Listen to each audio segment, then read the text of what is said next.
aujourd'hui après des mois d'absence.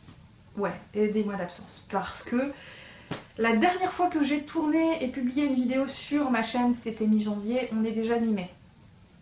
Voilà, ça doit faire 5 mois que je n'ai rien tourné. Peut-être plus longtemps sur le BookTok et sur Instagram. Instagram, je publie quand même quelques stories par-ci par-là. J'ai fait un post il y a quelques mois. Mais dans l'ensemble, j'ai fait une énormissime coupure de mon contenu livresque. Parce que je vais pas vous mentir, la vie m'a pas mal roulé dessus. Ces derniers temps, elle m'a bien roulé dessus.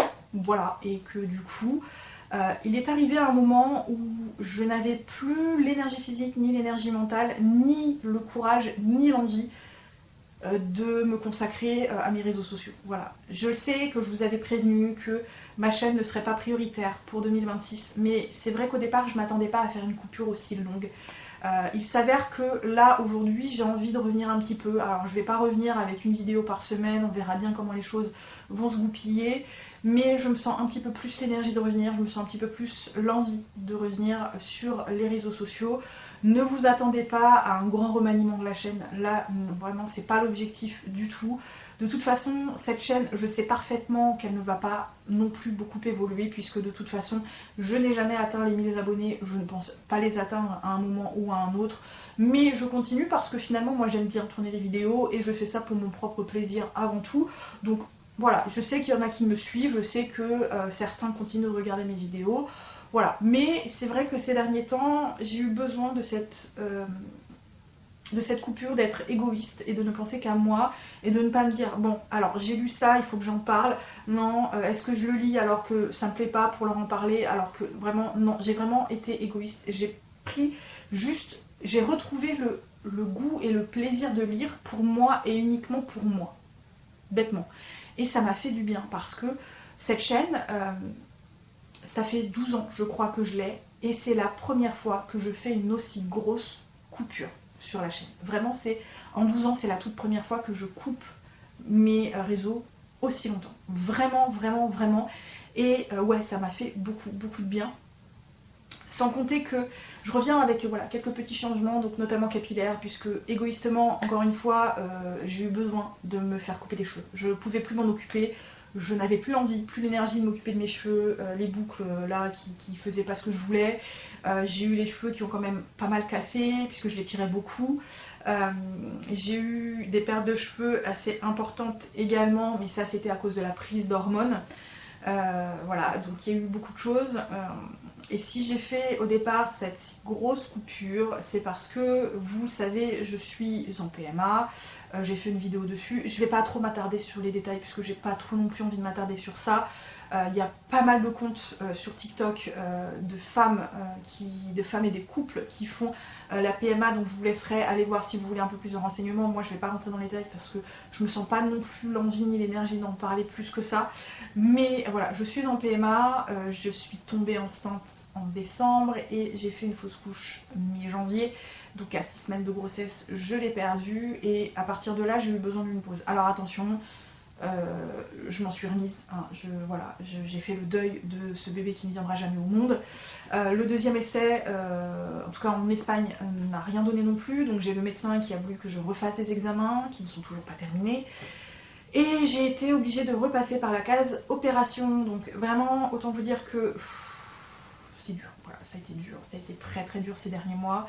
C'est très fatigant, c'est très lourd mentalement, donc il faut s'accrocher, il faut avoir l'énergie, et il y a des moments, en fait, à un moment, on a beau se battre, à un moment, le corps, il suit plus. Voilà, le corps, il suit plus, la tête ne suit plus, et on a besoin d'une pause. Et j'ai eu besoin vraiment de cette pause-là, ça m'a fait du bien, j'ai vraiment pensé à moi, je vais quand même mieux. Déjà, en termes d'anxiété et d'angoisse, ça va beaucoup mieux. Honnêtement, ça va beaucoup, beaucoup mieux là-dessus. J'ai beaucoup moins d'angoisse qu'avant, beaucoup moins d'anxiété, en tout cas pour l'instant. Voilà, c'est pas dit que ça reviendra pas d'ici quelques temps, mais pour l'instant, ça va mieux. Autre changement qui est pas très positif, pour moi en tout cas, mais qui est personnel aussi, je vous le dis vite fait, Happy ne vit plus avec moi. Voilà, Happy n'est pas décédé, mais Happy ne vit plus avec moi, il vit chez mes parents. Parce qu'Happy, malheureusement, aujourd'hui est très vieux. Et quand je dis très vieux, en âge humain, ça lui fait 93 ans. Voilà, donc très très vieux. Et je vis en étage. Happy n'a plus la force de descendre 2 étages et de les remonter 2 fois par jour, voire 3 fois par jour. Et parfois, il n'a pas non plus la force de le faire une fois. Voilà, il y a des jours où il ne peut pas. Le problème étant, c'est que moi, j'ai pas de jardin. Moi, j'ai pas de jardin, et Happy, s'il n'a pas la force de remonter les étages après sa sortie, il pèse 30 kilos. Je ne peux pas le porter. Mais si c'était que ça, sauf que c'est 30 kilos qui se débattent, parce qu'Happy n'a jamais aimé être porté, il n'aime pas du tout ça, et je me vois mal porter 30 kilos qui se débattent. 30 kilos qui se débattent avec un cœur fragile, une respiration qui n'est pas toujours ça, où il risque de me faire une syncope dans les bras, c'est mort les gars. Il risque de me faire une syncope dans les bras, il risque de me faire une crise cardiaque, hors de question, pas à son âge. Du coup, avec mes parents, on s'est mis d'accord. Il vit chez eux parce que en semaine, il a toujours la possibilité d'aller se promener. Il le fait au moins une fois par jour. Une fois par jour, moi le week-end je le fais. Mais le week-end j'ai le temps. J'ai le temps de prendre le temps, j'ai le temps de suivre son rythme. En semaine, j'ai pas le temps. Et en semaine, quand il n'a pas du tout la force, quand il n'a pas du tout l'énergie, il a juste à aller dans le jardin de mes parents. Voilà, il a juste à aller dans le jardin de mes parents, il fait ses besoins, et puis il rentre. Il rentre et il se recouche. Voilà. Happy, il a plus l'énergie de sa jeunesse où il courait partout, il faisait une balade de 3 heures, 4 heures, 1 heure après, il avait dormi, puis 1 heure après, il était reparti. Non, malheureusement, c'est comme ça. Happy ne peut plus vivre avec moi, pas dans des conditions comme ça, sachant qu'on a une suspicion de diabète, sachant qu'il a déjà des problèmes respiratoires, des problèmes de cœur, Vraiment, là, il est trop en fin de vie. Tout ce que je veux, c'est qu'il ait une vie confortable. Donc voilà, je le vois quand même tous les jours, parce que je vais le voir tous les jours, mon bébé. C'est mon vieux pépère. D'ailleurs, Happy, il blanchit pas. Par contre, au niveau de la queue, il perd ses poils. Le bout de sa queue, c'est une queue de rat. Il perd tous ses poils au bout de sa queue, parce que, voilà, et au bout sur les fesses aussi, il les perd. Au-dessus, il les perd. Voilà. Il est comme les petits mecs qui perdent leurs cheveux en prenant de l'âge. Happy, c'est au niveau du cul et de la queue. Mais bon, écoutez, c'est comme ça, mais je m'attends pas non plus à des miracles, pas à son âge. Donc, pour le moment, ça lui convient comme ça, il vit bien, donc on reste comme ça, mais je vous avoue que ça fait un peu vite de plus avoir de chien, de plus avoir de chat. Et bon, c'est la vie. Bref, du coup, aujourd'hui, je reviens pour vous donner ces petites explications, le pourquoi du comment j'ai été absente si longtemps. Je vais commencer à revenir un petit peu plus doucement, tranquillement, sachant que là, j'ai remis un petit peu en perspective ma consommation de livres, la façon dont je lis les livres, le comment, le pourquoi. Je me suis également donné pour objectif, sans me mettre la pression, et du coup ça fonctionne plutôt bien, de terminer plus de sagas cette année, qui est en gros 12 livres, enfin en tout cas 12 sagas pour 2026. Pour l'instant ça fonctionne bien, je suis à 5 ou 6 sagas de terminer, je crois que je suis à 5. Voilà, un par mois, une saga par mois. Sachant que là, j'en ai commencé pour cette année, j'ai dû commencer 3 sagas, tout au plus, sachant qu'il y en a une qui va être terminée cette année. Voilà, donc j'ai décidé de moins commencer de sagas si je ne termine pas d'autres sagas. Parce que le problème, c'est qu'après, j'ai trop de sagas de commencer et que je n'arrive pas à terminer parce que j'en ai tellement que je ne sais plus lesquelles avancer. Du coup, j'ai décidé de me concentrer vraiment sur des sagas à terminer cette année, moins de sagas à commencer. Alors, je ne me mets pas la pression, du coup, ça me fait du bien.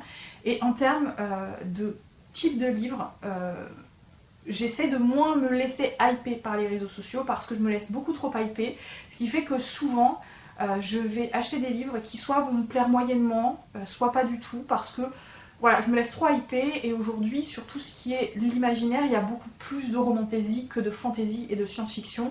Or, je lis trop de romantaisie et je sens que ça fait un peu trop pour moi. Et du coup, je repars un petit peu plus sur des livres qui me plaisent plus, qui a peut-être un peu moins de romance dedans, même si je continue d'aimer la romance, mais avec un peu moins de romance, un petit peu plus de fantaisie, un petit peu plus d'intrigue, un petit peu plus d'action. Et du coup, je retrouve un petit peu ce qui me manquait quand j'ai commencé avec la chaîne et notamment les réseaux sociaux dans leur généralité.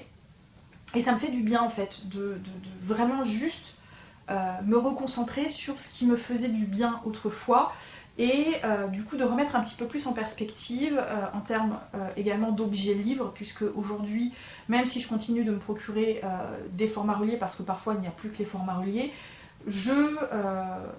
je favorise un petit peu plus facilement maintenant les formats brochés et les formats poche. Vraiment, parce que bah, c'est plus pratique de se balader avec les formats poche. C'est plus pratique également en termes de lecture, je trouve. Les formats reliés, c'est beau, mais tu peux pas le transporter facilement. Donc voilà, je remets en perspective un petit peu tout ça. Et du coup, je vais revenir, mais je vais revenir tranquillement, sans prise de tête. Peut-être avec des livres un peu moins hypés, peut-être, ou avec des livres très hypés, je ne sais pas. Là, prochainement, je pense quand même vous faire une petite vidéo sur les sagas que j'ai terminées, mes sagas en cours, celles que j'ai commencées cette année, celles qui vont être terminées, ce que j'ai prévu de terminer pour cette année, c'est pas dit que je les termine toutes, mais voilà, je reviens doucement sur les réseaux sociaux, donc je vais revenir également sur TikTok, je pense sur peut-être un peu moins sur Instagram, plus en story, parce que je sais pas, je verrai. Mais j'ai envie de revenir doucement, tranquillement, sans prise de tête. On verra bien comment les choses se passent. Mais voilà, bref, c'était juste une petite vidéo pour mon retour, vous expliquer un petit peu le comment du pourquoi, sans non plus trop rentrer dans les détails. Et bah, je vais vous dire au revoir et je vous retrouve d'ici quelques temps pour une nouvelle vidéo. Bye bye.